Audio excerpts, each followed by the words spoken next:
मैं हूं अब्दुल खालिक और हमारा यूट्यूब चैनल चौधरी रहमत अली वेलफेयर फाउंडेशन देख रहे हैं। तो ये चौधरी रहमत अली वेलफेयर फाउंडेशन का मकसद है, जैसा कि आप जानते हैं, कि मुस्तहकीन की स्पेशल अफराद की हर मुमकिन मदद करना। तो हम दुनिया में आए हैं, इसलिए आए हैं। दुनिया में आने का मकसद था हमारा कि एक दूसरे के काम आना। जब भी कोई आदमी हमारे पास कोई चीज़ लेने आई तो हमें उसके बाद में रोना चाहिए और अल्लाह ताला की ज़ात पाक का शुक्र अदा करना चाहिए कि अल्लाह पाक ने हमें देने वाला बनाया है, मांगने वाला नहीं। तो हम यहाँ पे जो जिस मकसद के लिए आए हैं वो यही है कि हम एक दूसरे के दुख सुख में काम आए, तो ना कि दूसरे के लिए प्रॉब्लम्स क्रिएट करें। अगर किसी आदमी का, किसी भी इंसान का हम दिल दिखाते हैं तो इसका मतलब है कि हम अल्लाह ताला को नाराज़ करते हैं। तो लिहाजा अल्लाह ताला की रज़ा के लिए हमें दूसरों की मदद करनी चाहिए और उनके हर दुख सुख में बराबर का शरीक होना चाहिए। तो सारी ज़िंदगी हम क्या करते हैं, एक दूसरे की टांगें खींचते हैं। जब आखिरत का वक्त होता है, डेथ होती है, तो फिर हम क्या करते हैं, उसके जनाजे को बहा के कंधा देते हैं। तो यही अगर हम उसकी ज़िंदगी में थोड़ी सी उसको सपोर्ट कर दें, उसके कंधे से कंधा मिला लें, तो ये कितना अच्छा होगा।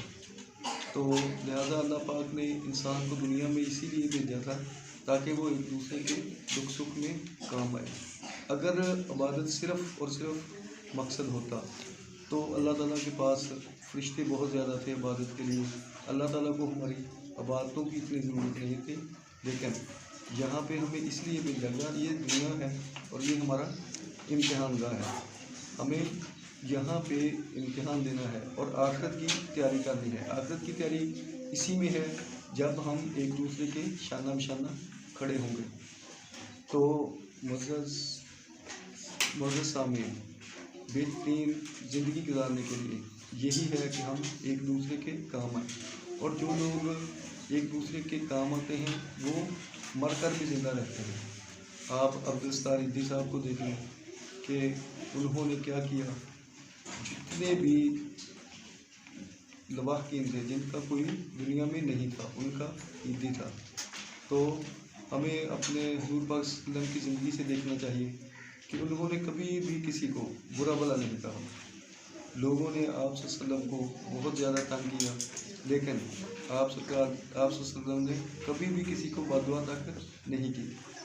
एक दफ़ा हज़रत अनस बिन मालिक ने फरमाया कि मैंने रसूल पाक सल्लल्लाहु अलैहि वसल्लम की 10 साल खिदमत की है, तो कभी भी आप सल्लल्लाहु अलैहि वसल्लम ने मुझे किसी भी बात से डांटा नहीं। तो हम उस नबी की उम्मत हैं कि जिसने जो जानवरों के लिए भी रहमत बन कर आए थे, पूरी इंसानियत के लिए रहमत बन कर आए थे। तो हम उस नबी की उम्मत हैं, तो हमें चाहिए कि हम उनके नक्शे कदम पर चलें और हर तरह से अपने अंदर दरगुजर करें। बुर्दबारी हमारा अव्वली तरजीह है। हुज़ूर पाक सल्लल्लाहु अलैहि वसल्लम की ज़िंदगी हमारे लिए मुकम्मल ज़ाब्ता-ए-हयात है। वस्सलाम।